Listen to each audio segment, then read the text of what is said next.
ลอดระยะ 47 ปี แห่งการสร้างตั้งสภาแห่งชาติและสภาประชาชนขันแขวงมีการเติบใหญ่ขยายตัวอย่างบ่หยุดยั้งผ่านขบวนการเลือกตั้งบนพื้นฐานประชาธิปไตยสมาชิกสภาแห่งชาติสมาชิกสภาประชาชนขันแขวงฐานะเป็นตัวแทนแห่งสิทธิและผลประโยชน์ของประชาชนโดยการเคลื่อนไหวเวียกงานตาม3พระบทบาทสิทธิและหน้าที่ที่ได้กำหนดไว้ในรัฐธรรมนูญกฎหมายว่าด้วยสภาแห่งชาติและกฎหมายว่าด้วยสภาประชาชนขันแขวงมาในวันที่21กุมภาพันธ์2021สมาชิกสภาแห่งชาติประจำเขตเลือกตั้งและสมาชิกสภาประชาชนแขวงสารวัตรสุทธิ2ได้รับการเลือกตั้งขึ้นโดยมีจำนวนผู้มีสิทธิ์ปอนบัตรเลือกตั้งทั้งหมดทั่วแขวงมีจำนวน 223,570 คนยิง 118,635 คนมีหน้าตัวจริง 229,594 คนการเลือกตั้งสภาครั้งนี้แม่นรับประกัน3ขาดหมาย100.18 ส่วนห้อยซึ่งผลการเลือกตั้งสมาชิกสภาแห่งชาติประจำเขตเลือกตั้งที่14มีผู้สมัคร12ทานเลือกได้9ทานในนั้นมียิง2ทานผลการเลือกตั้งสมาชิกสภาประชาชนแขวงสารวัตรสุทธิ2มีผู้สมัคร44ทานเลือกได้28ทานในนั้นมียิง12ทานผลการเลือกตั้งสมาชิกสภาแห่งชาติประจำเขตเลือกตั้งที่14สุดที่9เลือกได้9ทานในนั้นมียิง2ทานโดยทานสีเฮงหอมสมบัติได้รับการแต่งตั้งเป็นประธานคณะสมาชิกสภาแห่งชาติประจำเขตเลือกตั้งที่14และทานคันไซรัฐเฮาเป็นรองประธานคณะสมาชิกสภาแห่งชาติประจำเขตเลือกตั้งที่14แขวงสารวัตรตามมติตกลงของคณะประจำสภาแห่งชาติฉบับเลขที่124/คปจลงวันที่13พฤษภาคม2021มีสมาชิกสภาแห่งชาติประจำอยู่เขตเลือกตั้งจำนวน6ทานมีทานสีเฮงหอมสมบัติทานคันไซรัฐเฮาทานประเดิมพรสนธานีทานสายสมรอินทิเสนทานนางทองใบสัญญาสารทานสุขสวรรค์จันทิสุขประจำอยู่ศูนย์กลางมี3ทานมีทานสุบรรณสวบุตรทานคำสิงใส่สมแพงทานนางพรเพชรอุ่นแก้วบรรดาทานที่ได้รับการเลือกตั้งเป็นสมาชิกสภาแห่งชาติและสมาชิกสภาประชาชนขันแขวงแม้นมีคุณลักษณะถูกต้องตามมาตรฐานที่ได้กำหนดไว้ในกฎหมายว่าด้วยการเลือกตั้งสมาชิกสภาแห่งชาติสมาชิกสภาประชาชนขันแขวงสามารถเป็นตัวแทนแห่งสิทธิและผลประโยชน์ของประชาชนบรรดาเผ่าทั่วแขวงอย่างสมเกียรติโดยปฏิบัติตามมาตรา57ของกฎหมายว่าด้วยการปรับปรุงบางมาตราของกฎหมายว่าด้วยสภาประชาชนขันแขวงฉบับเลขที่82/สพสลงวันที่30มิถุนายน2020เกี่ยวกับกองประชุมครั้งปฐมฤกษ์ของสภาประชาชนขันแขวงมาในระหว่างวันที่21-22เมษายน2021กองประชุมครั้งปฐมฤกษ์ของสภาประชาชนแขวงสารวัตรสุทธิ4ได้ไขขึ้นอย่างเป็นทางการซึ่งกองประชุมเต็มไปด้วยบรรยากาศอันโฟดฟื้นแห่งการเสริมขยายประชาธิปไตยยกสูงความรับผิดชอบทางด้านการเมืองสุมถูกสติปัญญาค้นคว้าพิจารณาและตกลงรับรองเอาปัญหาสำคัญต่างๆของแขวงด้วยความเป็นเอกภาพสูงกองประชุมได้รับฟังผลการเลือกตั้งและยังยืนคุณลักษณะของสมาชิกสภาประชาชนแขวงสารวัตรสุทธิ4กองประชุมครั้งปฐมฤกษ์ได้พิจารณารับรองเอาโครงประกอบกงจักรการจัดตั้งและบุคลากรของสภาประชาชนแขวงโดยเลือกเอาทานสีเฮงหอมสมบัติรองเลขาพรรคแขวงเป็นประธานสภาประชาชนแขวงทั้งแมนประธานคณะประจำทานคันไซรัฐเฮาและทานนางสุนไทยสัญญาแสงเป็นรองประธานสภาประชาชนแขวงทั้งแมนรองประธานคณะประจำได้เลือกตั้งทานสุขสวรรค์จันทิสุขเป็นคณะประจำทั้งเป็นประธานคณะกรรมการยุติธรรมและปกสทานสายสมรอินทิเสนเป็นคณะประจำทั้งเป็นประธานคณะกรรมการเศรษฐกิจแผนการและการเงินทานนางทองใบสัญญาสารเป็นคณะประจำทั้งเป็นประธานคณะกรรมการวัฒนธรรมสังคมและบรรดาเผ่าและทานสมพรแสงสุริจันทร์เป็นคณะประจำทั้งเป็นเลขาธิการสภาประชาชนแขวงพร้อมนั้นกองประชุมยังได้เลือกเอารองประธานของคณะกรรมการยุติธรรมและปกส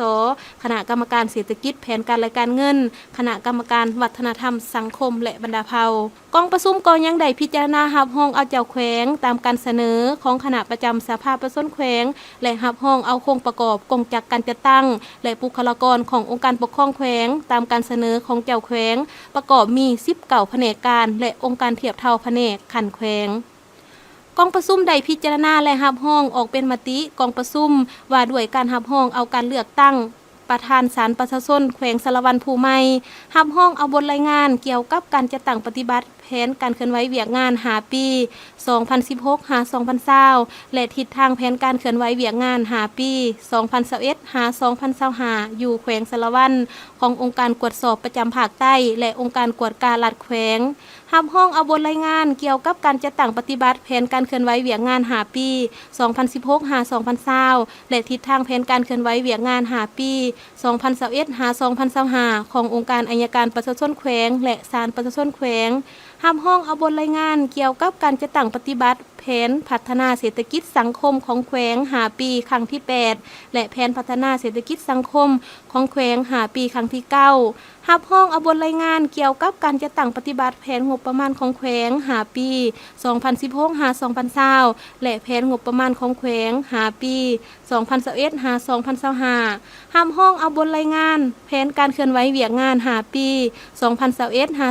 2025 ของสภาประชาชนแขวงสารวันสุทธิซีและมติกองประชุมสภาประชาชนแขวงว่าด้วยการรับห้องเอาแผนการสร้างนิติกรรมแต่กฎหมาย5 ปี 2021 หา 2025 ขององค์การปกครองแขวงผลสำเร็จของกองประชุมครั้งนี้ได้แสดงถึงความเป็นเอกภาพและความรับผิดชอบทางด้านการเมืองสูงของบรรดาสมาชิกสภาประชาชนแขวงประกอบส่วนสำคัญและสมเกียรติของสภาประชาชนแขวงเขาในการปรับปรุงบูรณะประชาธิปไตยประชาชนลาวให้มีความเข้มแข็งหนักแน่นเพื่อสามารถแบกหาภารกิจอันหนักหน่วงที่แขวงและประชาชนบรรดาเผ่ามอบหมายให้นับแต่กองประชุมครั้งปฐมฤกษ์หากองประชุมสมัยสามัญเทื่อที่ 10 ของสภาประชาชนแขวงสารวันสุทธิซีได้เอาใจใส่จัดตั้งปฏิบัติ3พลาบทบาทมีผลสำเร็จอันผลเด่น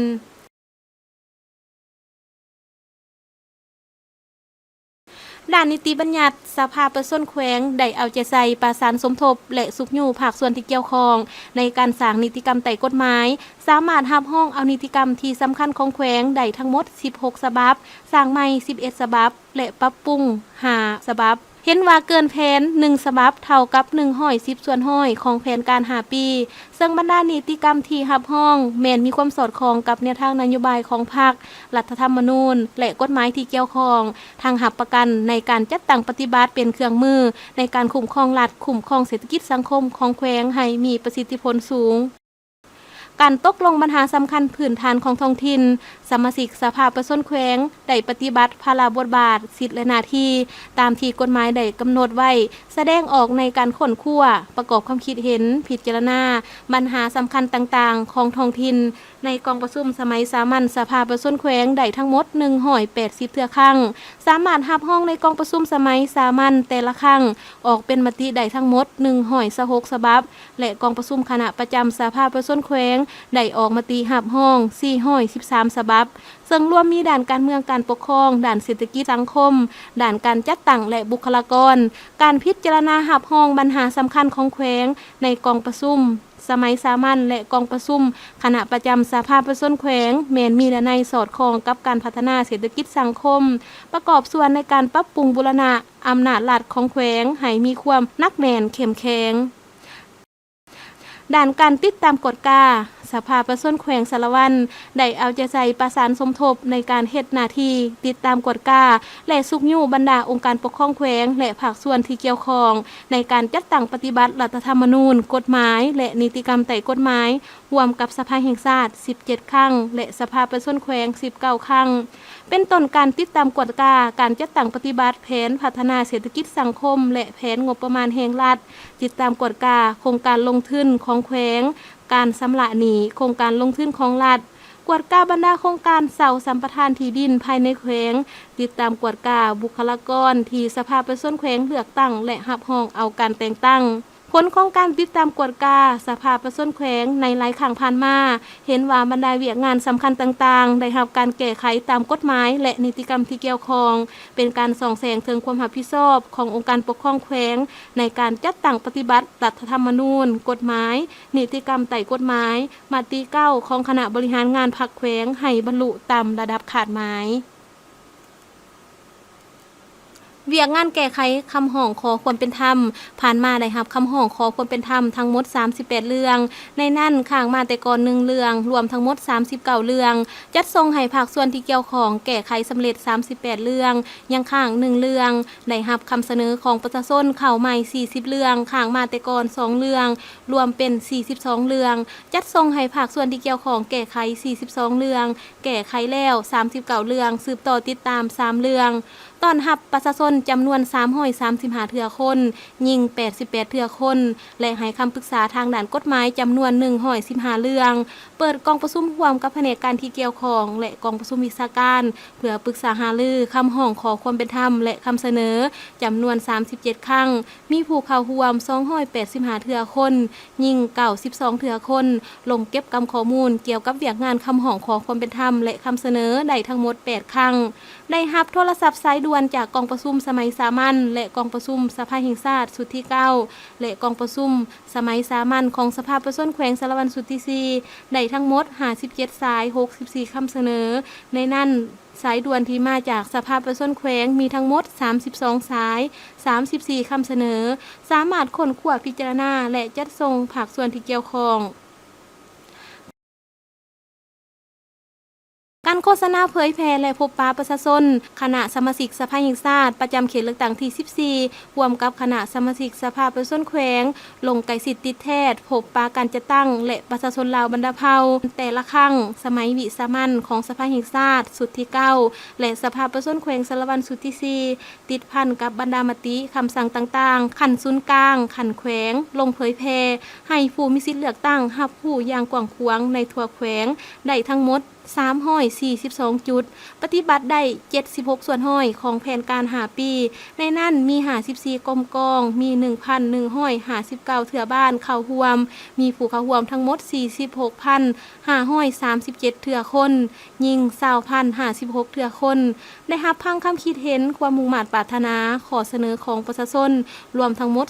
261คำเสนอได้ค้นคว้าจัดส่งให้ภาคส่วนที่เกี่ยวข้องขันเมืองขันแขวงและขันศูนย์กลางเพื่อแก้ไขตามขั้นตอนของกฎหมาย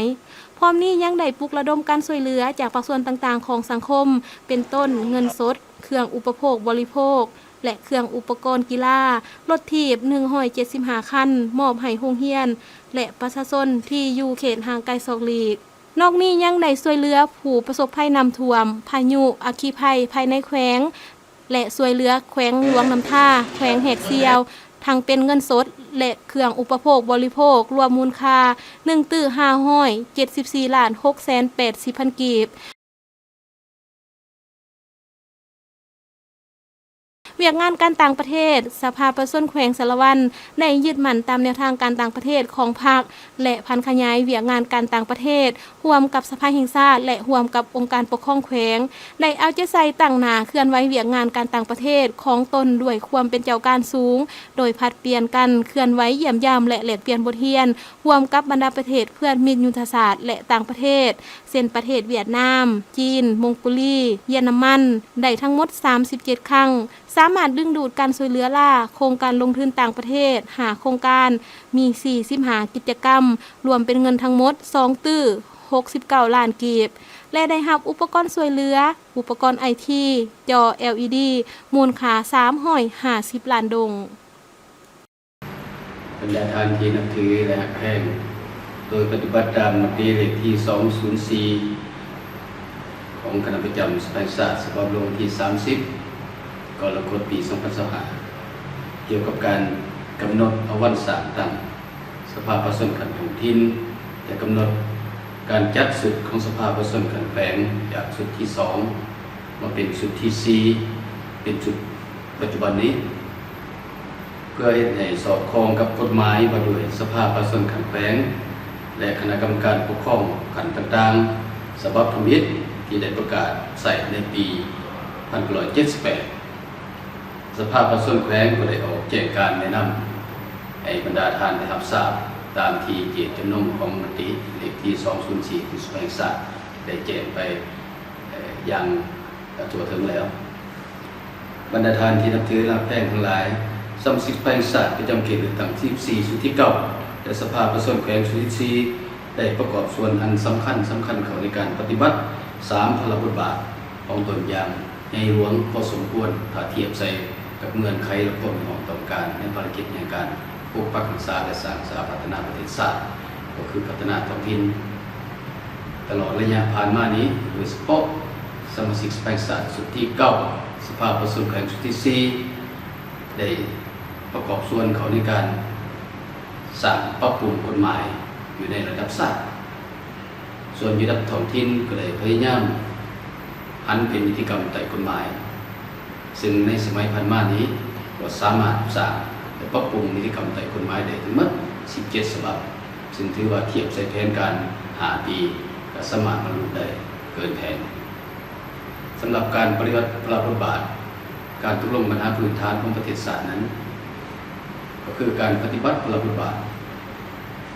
การตกลงปัญหาพื้นฐานของถิ่นที่เฮาบ่ได้เฮ็ดอย่างต่างหน้าสิ่งที่ผลเด่นในการปฏิบัติพระบทบาทของสมาชิกสภาแห่งชาติคณะสมาชิกสภาแห่งชาติประจำเขต14ของเฮาก็ได้ประกอบส่วนอันสำคัญของในการ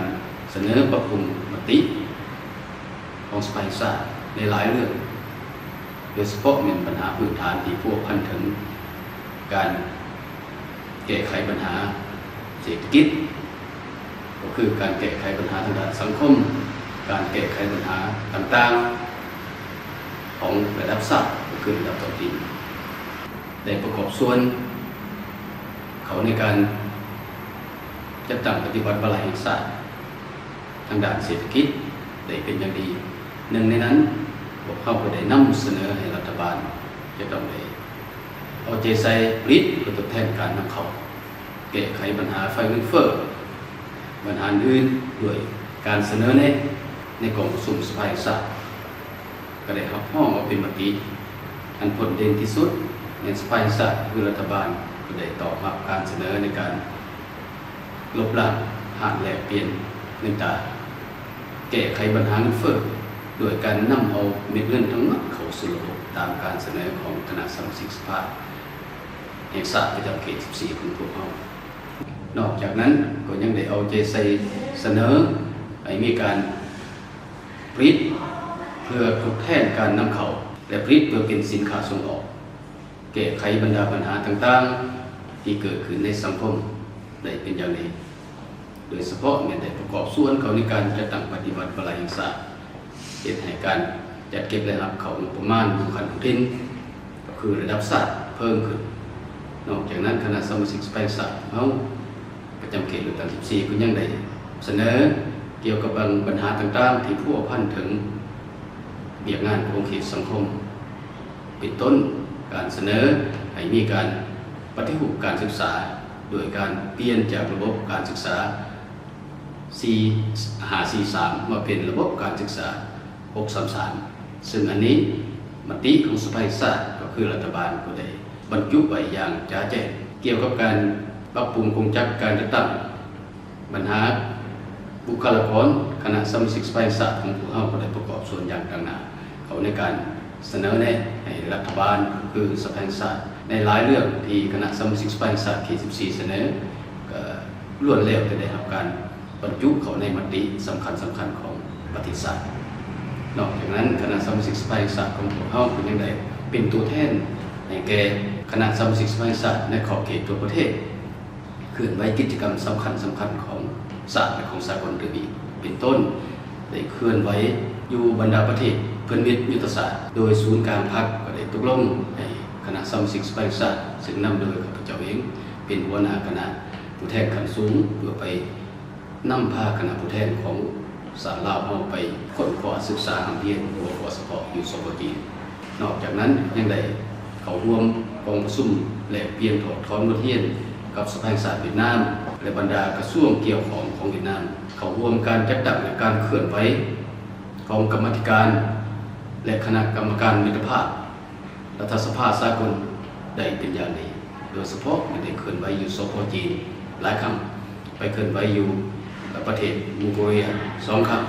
ไปเคลื่อนไหวอยู่ประเทศเพื่อนมิตรยุทธศาสตร์จำนวนหนึ่งตื่นอีกรวมทั้งบรรดาประเทศต่างๆอยู่ในอาเซียนและตัวรบก็ได้เข้าร่วมตามการ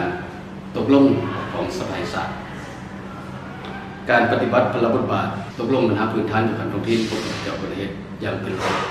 หนึ่งในนั้นก็เป็นการประกอบส่วนของการกดขวดกำหนดกงจักรการปกครองอยู่กันท้องถิ่นรวมทั้งการแยกออกการโค้งของบรรดาแผนการอยู่ขันแขวงและเมืองการกำหนดเขตแดนระหว่างเมืองต่อเมืองและการกำหนดจำนวนตะแสงอยู่ทั่วแขวงสารวัตร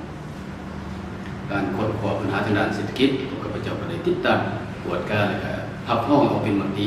ของสภาประชาชนแขวงเป็นแต่ละอย่างซึ่งอันนี้ก็ได้แสดงเห็นถึงความรับผิดชอบต่อภารกิจในการจัดตั้งปฏิบัติวาระแห่งชาติเพื่อให้เศรษฐกิจของพวกเราฟื้นตัวจากโควิด-19 ที่พวกเราบ่สามารถจัดเก็บระหับได้ตามขาดหมายหันมาจัดเก็บระหับให้ได้ลื่นขาดหมาย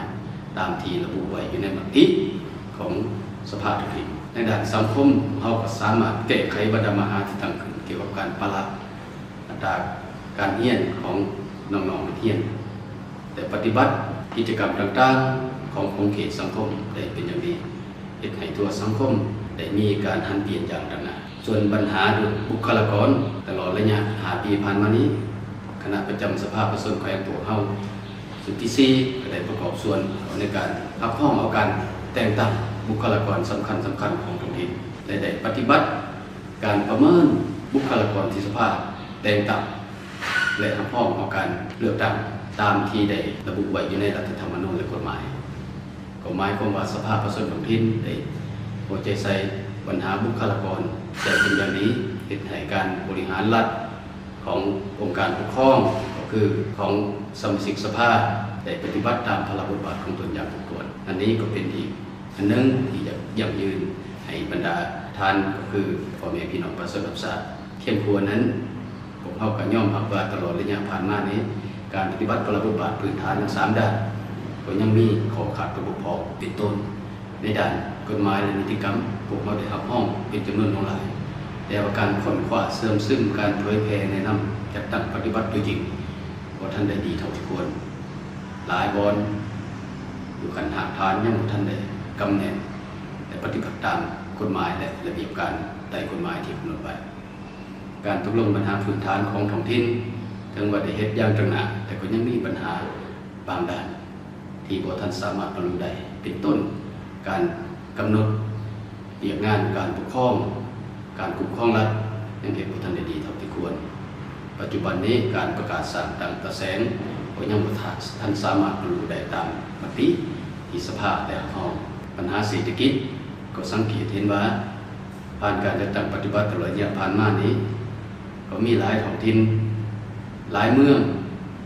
หลายโครงการที่ได้รับการจัดตั้งปฏิบัติแต่ก็ยังมีบางปัญหาที่